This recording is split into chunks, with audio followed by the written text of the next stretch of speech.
¿Cómo responderías si de repente cayera fuego del cielo, encendido por una sola oración valiente, en medio de una guerra espiritual? Elías, un hombre cuya fe no podía ser quebrantada, se enfrentó solo a los profetas de Baal. ¿Su audaz desafío? Que el propio Dios enviaría fuego desde el cielo para demostrar, sin lugar a dudas, que Él y solo Él es el verdadero Dios. ¿Tienes curiosidad por saber cómo un solo hombre se enfrentó a un rey malvado y cambió el destino de toda una nación con pura convicción? Entonces abróchate el cinturón. Esta no es solo una historia de milagros, es una lección magistral de valentía y fe que no te puedes perder. Dale like, suscríbete al canal y quédate con nosotros mientras exploramos historias que inspiran una fe inquebrantable y un coraje imparable. Hace mucho tiempo, cuando el pueblo de Israel se desvió del camino, persiguiendo ídolos y placeres efímeros, una profunda oscuridad espiritual cayó sobre la tierra.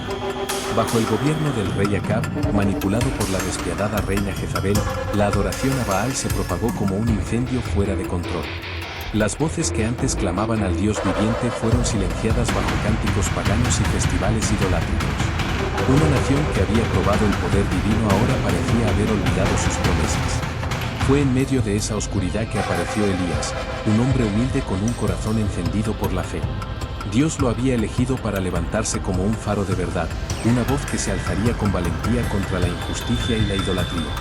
Elías no tenía riquezas ni ejército, pero poseía algo más poderoso, la certeza inquebrantable de que había sido enviado por Dios. El futuro de Israel reposaba sobre sus hombros, y él estaba listo para enfrentarlo. Con una determinación firme, Elías se dirigió al palacio del rey Acab.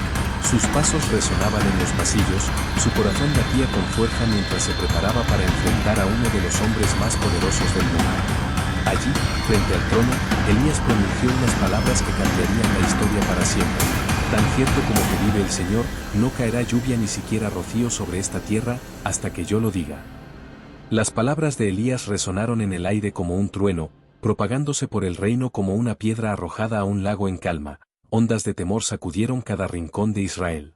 Frente al atónito rey Acab, el cielo pareció contener la respiración. La brisa que antes susurraba suavemente, ahora traía consigo un presagio helado. Cada nuevo día traía consigo un calor más abrasador, mientras el sol castigaba la tierra con una furia implacable. La tierra, antes fértil y generosa, comenzaba a resquebrajarse bajo el peso de la profecía de Elías. Los ríos se secaban, los cultivos se marchitaban, y era como si la propia naturaleza se hubiera detenido ante su palabra. Desde la distancia, Elías se mantenía firme. No con orgullo, sino con la silenciosa resolución de quien sabe que está cumpliendo la voluntad de Dios. Esta sequía no era un desastre común.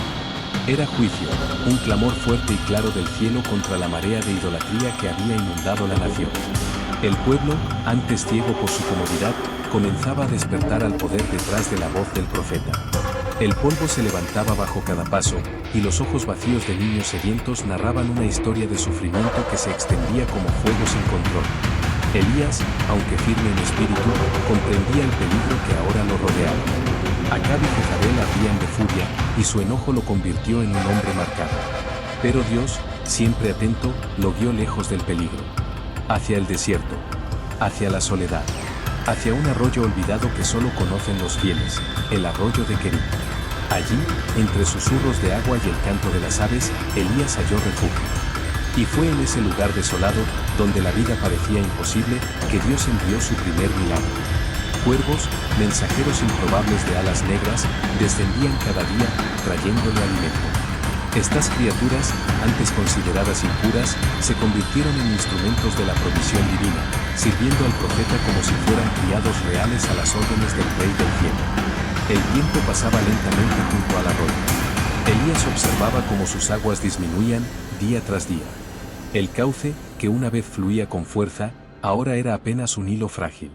Y aún así, en medio del silencio del desierto, se oían las alas de los cuervos batiendo el aire, fieles como siempre, trayendo pan, trayendo esperanza. Aunque había encontrado refugio, Elías sabía que la sequía que había declarado no perdonaría ningún rincón, ni siquiera ese lugar apartado. Cada mañana, mientras el sol dorado se elevaba en el horizonte, las aguas del arroyo retrocedían un poco más, como si fueran el último aliento de la tierra. Aún así, Elías permanecía firme, anclado por una fe inquebrantable en la provisión de Dios. Aunque el desierto a su alrededor pareciera muerto, él confiaba en que el mismo Dios que había cerrado los cielos también había escrito un propósito mayor. Pero la paz de Kerit no duró. Una mañana, el arroyo se secó. Ni un sonido de agua corriendo. Solo silencio. Fue entonces cuando la voz de Dios volvió a hablar. Ve, dijo, a Sarepta, una ciudad más allá de las fronteras de Israel. Allí, una viuda te cuidará. Sarepta, tierra pagana. ¿Y una viuda? ¿Alguien atrapada en la pobreza? Elías comprendía el peso de esa orden. Obedecer significaba confiar más allá de la lógica, entrar en tierra extranjera y pedirle a una mujer que no tenía casi nada que lo entregara todo. Pero no vaciló. Con pasos decididos, Elías dejó atrás el arroyo seco, con la mirada puesta en lo desconocido. El polvo se levantaba bajo sus pies mientras cruzaba tierras áridas, hasta que llegó a las puertas de la ciudad, y allí la vio. Una mujer frágil, encorvada, recogiendo leña. Sus manos estaban gastadas, su cuerpo delgado. En sus ojos se leía el cansancio y una tristeza silenciosa. La viuda de Sarepta levantó la mirada hacia Elías, sorprendida por su presencia. En sus manos temblorosas tenía un poco de harina y unas gotas de aceite, la última comida para ella y su hijo. Y ahora, este profeta desconocido se plantaba ante ella, pidiendo cena. Su corazón se hundió. El hambre ya se aferraba a sus huesos. Ese pan era su consuelo final antes del fin. Y sin embargo, algo en la voz de Elías calmó su angustia. Una paz que atravesaba el miedo. Una tranquilidad que no tenía explicación. Entonces Elías habló, con voz firme y serena, no tengas miedo. Ve y haz como has dicho. Pero primero, hornea un pequeño pan para mí. Después, haz uno para ti y para tu hijo. Porque esto es lo que dice el Señor. La harina de tu tinaja no se acabará, y el aceite de tu vasija no faltará, hasta el día en que el Señor envíe lluvia sobre la tierra. Una promesa que desafiaba toda lógica. Imposible. Irreal. Y sin embargo, la viuda creyó. Tal vez era desesperación. O quizá, solo quizá, era un último rayo de esperanza en medio de la oscuridad. Se volvió hacia su pequeña y desgastada cocina. Con manos temblorosas, amasó lo último de su harina y preparó el pan para Elías. Cuando el profeta volvió a mirar la tinaja y la vasija de aceite, sus ojos se abrieron con asombro, no se habían vaciado. La harina seguía allí. El aceite aún goteaba. Un milagro. Y no se detuvo. Día tras día, mientras el sol salía y se ocultaba, la harina no menguaba. El aceite seguía fluyendo. La vida, que había estado al borde de la muerte, era restaurada cada mañana. Lo que antes fue desesperación se volvió una tranquila resistencia. Pero la paz suele ser breve. Un día, el silencio en la casa de la viuda se rompió. Un grito, un lamento desgarrador, atravesó el aire. Su hijo, que había sobrevivido al hambre y a la sequía, cayó gravemente enfermo. Su respiración se hacía más débil con cada día que pasaba. Su piel se volvió pálida como un fantasma. Su cuerpo, antes fuerte, se desvanecía como arena entre los dedos. La viuda solo podía mirar, impotente. Sus lágrimas fluían libremente mientras su corazón se rompía. Elías, quien había visto el fuego del cielo y la sequía de la tierra, ahora presenciaba algo aún más doloroso, el sufrimiento humano, profundo y devastador. Y entonces, lo peor sucedió. El pecho del niño se detuvo. No respiraba. No se movía. La muerte había llegado. El eco del llanto de la viuda llenó la casa. Se volvió contra Elías, su dolor transformado en furia. ¿Qué tengo yo que ver contigo, hombre de Dios? ¿Has venido a recordarme mi pecado y a matar a mi hijo? Sus palabras eran puñales. Pero Elías no retrocedió. Su corazón también se quebraba, pero no cedería ante la tristeza. Con suavidad, tomó al niño de los brazos de su madre y lo llevó al piso de arriba. En su pequeño cuarto, acostó el cuerpo sin vida sobre la cama. Entonces, con una fe que desafiaba la lógica, Elías se inclinó sobre el niño y clamó a Dios: «Oh Señor, mi Dios, te ruego, devuélvele la vida a este niño». El cuarto quedó envuelto en un silencio denso. El tiempo mismo pareció detenerse. Elías oró de nuevo, su voz temblando de emoción. Y entonces, como un susurro del cielo, el niño se movió. Su pecho se elevó. Un aliento. La vida regresó. Lentamente, casi como un misterio, la vida volvió, y los ojos del niño se abrieron con un parpadeo. El rostro de Elías se iluminó con una sonrisa de esperanza tranquila mientras levantaba al niño y lo colocaba suavemente de nuevo en los brazos de su madre. Un torrente de alegría inundó la casa, como un rayo de sol rompiendo las nubes más oscuras. Pero la misión de Elías estaba lejos de terminar. La noticia de sus milagrosas acciones ya se había extendido por toda la tierra de Israel, y la implacable sequía comenzaba a llevar a su pueblo al límite. La tierra agrietada clamaba por lluvia, y el pueblo, hambriento, clamaba por alimento.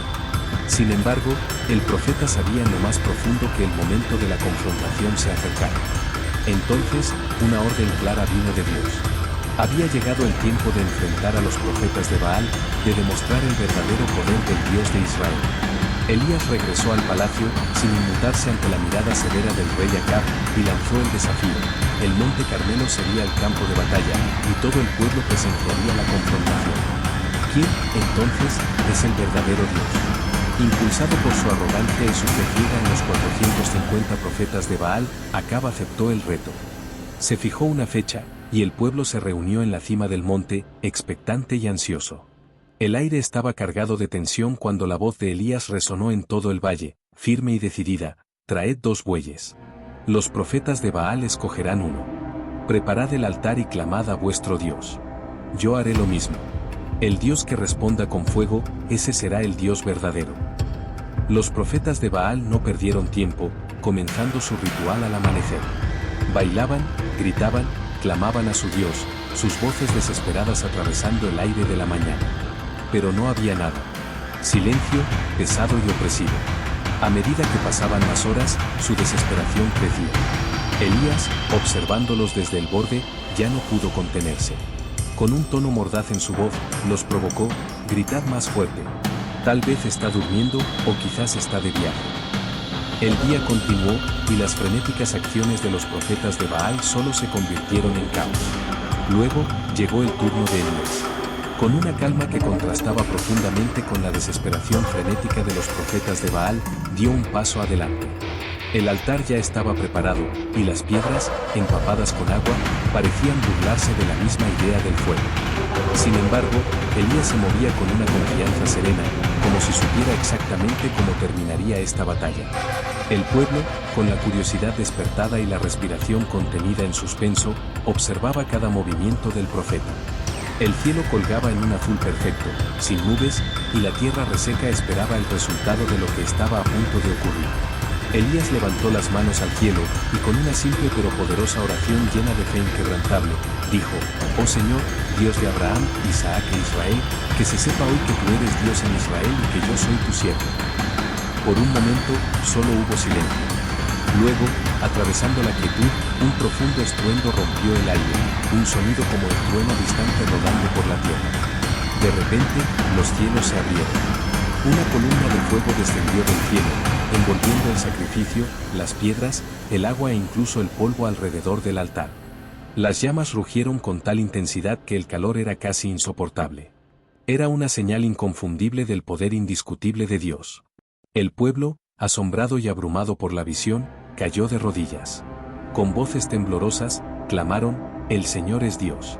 El Señor es Dios». Elías permaneció victorioso, con su desafío respondido. Los falsos profetas de Baal habían sido expuestos por lo que eran, y la sequía espiritual que había cautivado a Israel parecía, al fin, estar quebrándose. Pero Elías sabía que la batalla aún no había terminado. El fuego de los cielos había descendido, pero la lluvia, la tan esperada lluvia, aún faltaba. El cielo que había respondido con fuego ahora permanecía en silencio, y la tierra seguía tan seca como siempre. Elías subió a la cima del monte Carmelo, su corazón pesado de anticipación. Se arrodilló en el suelo y oró, no una vez, sino 7 veces. Cada vez enviaba a su siervo a mirar hacia el horizonte, solo para regresar con el mismo informe: no hay nada. Sin embargo, en la 7ª vez, apareció una pequeña nube, un diminuto punto en el horizonte, no más grande que la mano de un hombre. Era una señal humilde, tímida, pero el corazón de Elías se llenó de reconocimiento. Algo grande estaba por suceder. Aún arrodillado, su fe inquebrantable, se levantó rápidamente, con los ojos fijos en la pequeña nube. «Ve, corre al rey», ordenó a su siervo. dile que prepare su carro, porque viene la lluvia. El siervo, aunque solo veía una pequeña nube, obedeció sin dudar. Elías permaneció en la cima del monte, su mirada fija en el cielo, sabiendo que la respuesta de Dios ya estaba en camino. En cuestión de momentos, las nubes comenzaron a reunirse, oscuras y densas, extendiéndose por el cielo como una pesada capa. El viento se levantó, aullando a través del aire, y con él vino el aroma largamente olvidado de la lluvia. La tierra misma parecía contener el aliento, esperando ansiosamente el momento de la redención. Entonces, comenzaron a caer las primeras gotas, ligeras al principio, como susurros de promesa. Pero en cuestión de momentos, se intensificaron, transformándose en un torrencial aguacero. El sonido de la lluvia golpeando la tierra reseca fue como música para los oídos de Elías y el pueblo de Israel. La tierra, antes agrietada y sin vida, ahora absorbía el agua con avidez, como si fuera un viajero sediento en el desierto. El rey Acab, desesperado por escapar de la lluvia que ahora caía sin cesar, se apresuró hacia su carro, corriendo contra el tiempo. Pero Elías, fortalecido por la fuerza de Dios, corrió delante del carro del rey como si fuera un destello de relámpago atravesando los campos mojados. El profeta que había anunciado la sequía ahora corría a través de la tormenta que él mismo había profetizado, un testamento viviente del poder de Dios. La noticia de la victoria de Elías y de la lluvia que finalmente había llegado a la tierra reseca se extendió rápidamente. Pero pronto, las noticias llegaron a los oídos de la reina Jezabel, una mujer infame por su crueldad y devoción inquebrantable a los dioses falsos. Su furia no conocía límites. Su orgullo, profundamente herido por el triunfo de Elías, encendió una llama de rabia dentro de ella. El poder que Elías había demostrado era innegable, y se convirtió en una amenaza que ella ya no podía tolerar. En un arranque de ira, Jezabel envió un mensaje claro y mortal. La amenaza de Jezabel resonó en los oídos de Elías como el rugido de un trueno. Que los dioses me castiguen si no hago que tu vida sea como la de los profetas de Baal. El profeta, que había enfrentado tantas pruebas y presenciado los poderosos milagros de Dios, ahora se encontraba atrapado por un miedo que no había conocido en años. Era como si el peso de cada batalla espiritual que había librado de repente cayera sobre el todo a la vez. El miedo, abrumador y sofocante, lo impulsó a huir. Elías corrió, huyendo por su vida al desierto, un lugar árido y desolado donde el calor y el silencio reflejaban su tormento interno. El aire estaba pesado, y la vasta vacuidad se extendía sin fin en todas direcciones. Con cada paso, el agotamiento lo consumía, su espíritu aplastado y su fuerza desvaneciéndose. Finalmente, se desplomó bajo un árbol de enebro, cuya sombra escasa ofrecía poco alivio. En ese momento de desesperación, Elías, abrumado por la angustia, se sentó y clamó a Dios, su voz temblorosa por el dolor. «Basta, Señor. Quítame la vida, porque no soy mejor que mis antepasados». Allí, en el corazón del desierto, mientras Elías se sumía aún más en su miseria, la compasión de Dios se dio a conocer. Un ángel apareció, una presencia suave en la dura y árida tierra. Elías, aún débil y derrotado, fue despertado por un toque suave. Delante de él, se encontraba un pan recién horneado y un jarro de agua, una bendición inesperada en medio de la tierra estéril. «Levántate, come», dijo el ángel, su voz calmada y reconfortante, un bálsamo para el corazón roto de Elías. Elías, sintiendo que el pesado peso de la fatiga se aligeraba ligeramente, comió y bebió, pero el agotamiento persistió. Cayó nuevamente en un sueño profundo, aún frágil, aún incierto. Una vez más, el ángel lo llamó. «Levántate, Elías, porque el viaje es largo». Esta vez, con fuerzas renovadas por el sustento divino, Elías se levantó. Inició un viaje que duraría 40 días y 40 noches. Cada paso fue una prueba de resistencia, no solo física, sino también espiritual. Su camino lo condujo al monte Horeb, el mismo lugar donde Moisés había encontrado a Dios. Allí, en la quietud de la cueva, Elías, ahora solo, escuchó la voz del Todopoderoso. «¿Qué haces aquí?». Elías, su corazón abrumado por la carga de la desesperación, respondió con una voz quebrantada: «He sido muy celoso por el Señor Dios de los ejércitos, pero los israelitas han rechazado tu pacto. Han derribado tus altares y matado a tus profetas. Yo soy el único que queda, y ahora buscan quitarme la vida». Pero Dios no respondió inmediatamente. En su lugar, se le ordenó a Elías salir de la cueva y esperar una manifestación del Señor. El silencio de la montaña pronto fue destrozado por un viento violento que atravesó el paisaje, seguido de un terremoto que sacudió los cimientos de la tierra y un fuego feroz que arrasó las colinas. Sin embargo, en ninguno de estos grandiosos y dramáticos eventos Elías encontró la presencia de Dios. Cuando la tormenta cesó, los temblores de la tierra se calmaron y el fuego se extinguió, un profundo silencio se asentó sobre el monte Horeb. Fue en esta quietud, en este inesperado silencio, que Elías escuchó un sonido diferente a todo lo que había anticipado, un susurro suave y tierno. No era el rugido temible del viento ni el aterrador estallido del trueno, sino algo íntimo, un susurro tan silencioso que parecía hablar directamente al alma del profeta. Elías, profundamente conmovido por la dulce voz del Señor, se cubrió el rostro con su capa y salió de la cueva. El poder de Dios no estaba en las fuerzas tumultuosas que habían sacudido las montañas, sino en el susurro callado que hablaba de la cercanía y la compasión de Dios. Nuevamente, la voz de Dios vino a Elías, preguntando, ¿qué haces aquí? Su voz, aunque aún llena de tristeza, llevaba el peso de un profeta que había luchado incansablemente por el Señor. Elías, sintiendo el peso de la soledad, repitió su lamento. Soy el último que queda. El pueblo de Israel se ha apartado, tus altares están destruidos, y yo soy el único profeta que queda. Y ahora, buscan quitarme la vida. Pero Dios, en su infinita sabiduría, reveló un plan mayor. Instruyó a Elías a regresar, no para continuar la lucha solo, sino para ser parte de algo más grande, para levantar nuevas voces y ungir a otros para compartir la misión. Llegó el momento en que Elías pasó el manto, tanto literal como figurativamente, a la siguiente generación. El testigo fue entregado desde Hazael, quien había gobernado sobre Siria, a Jehú, quien sería el rey de Israel, y a Eliseo, hijo de Safat, quien asumiría el manto de la misión profética de Elías. El corazón agotado de Elías encontró un renovado sentido de propósito en este nuevo llamado. No estaba solo como había tenido. Dios aún tenía un remanente fiel en Israel, 7,000 que no se habían inclinado ante Baal. Con su misión ahora revitalizada, Elías siguió las instrucciones de Dios y se puso en marcha para encontrar a Eliseo, un joven que trabajaba en los campos, arando la tierra con 12 yuntas de bueyes. Sin decir una palabra, el profeta se acercó al joven y le echó su manto sobre él.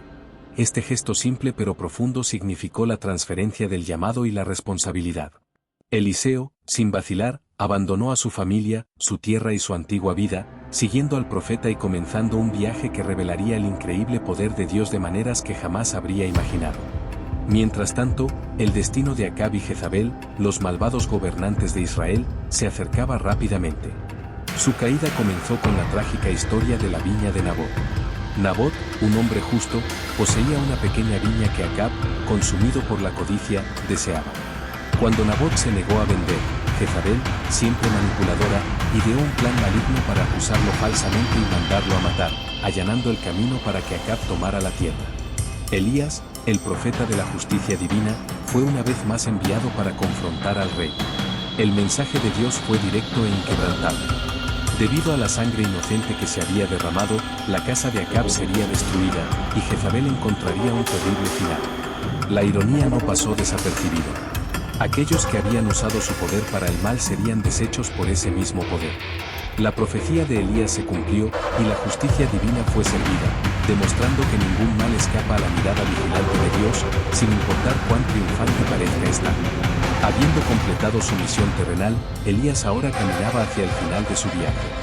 Sin embargo, a diferencia de otros, el final de Elías no sería marcado por la muerte. Dios había preparado algo extraordinario para él. Un día fatídico, mientras Elías y Eliseo estaban juntos, el cielo se partió repentinamente. Un carro de fuego, tirado por caballos llameantes, descendió rápidamente, como si los mismos cielos se hubieran abierto en majestad divina. Antes de que Eliseo pudiera comprender lo que estaba sucediendo, Elías fue llevado en un torbellino, elevado a los cielos a la vista de su discípulo. Los ojos de Eliseo se agrandaron de shock y asombro mientras gritaba, «Padre mío, Padre mío, el carro de Israel y sus jinetes». En ese instante, Elías desapareció, pero su legado permaneció. El manto que había caído de los hombros de Elías fue recogido por Eliseo, un símbolo poderoso de que la obra de Dios continuaría. No era el final, sino un nuevo comienzo. Ahora, revestido con el espíritu de su maestro, Eliseo seguiría el camino que Elías había recorrido, con la misma fe inquebrantable y valentía. La vida de Elías nos enseña una lección profunda. No importa cuán aislados o agobiados nos sintamos, cuando servimos a Dios, nunca estamos verdaderamente solos. Elías enfrentó a reyes, multitudes de falsos profetas e incluso las profundidades de la desesperación en su propia alma. Sin embargo, en cada momento crítico, Dios estuvo a su lado, algunas veces en forma de un fuego poderoso, otras veces en un susurro suave. Al igual que Elías, estamos llamados a confiar en Dios, incluso cuando el mundo a nuestro alrededor parece desmoronarse. Habrá momentos en los que el mundo parezca seco y sin esperanza, pero si escuchamos el susurro de Dios y seguimos su guía, los milagros pueden suceder. La lluvia puede regresar, y la vida puede florecer en lugares donde antes solo existía un desierto. Si encontraste la historia de Elías inspiradora y deseas seguir explorando historias de fe y superación, no olvides darle like a este vídeo, compartirlo con aquellos que te importan y suscribirte al canal para que no te pierdas ningún nuevo contenido. Juntos, profundicemos más en las poderosas lecciones encontradas en la Biblia.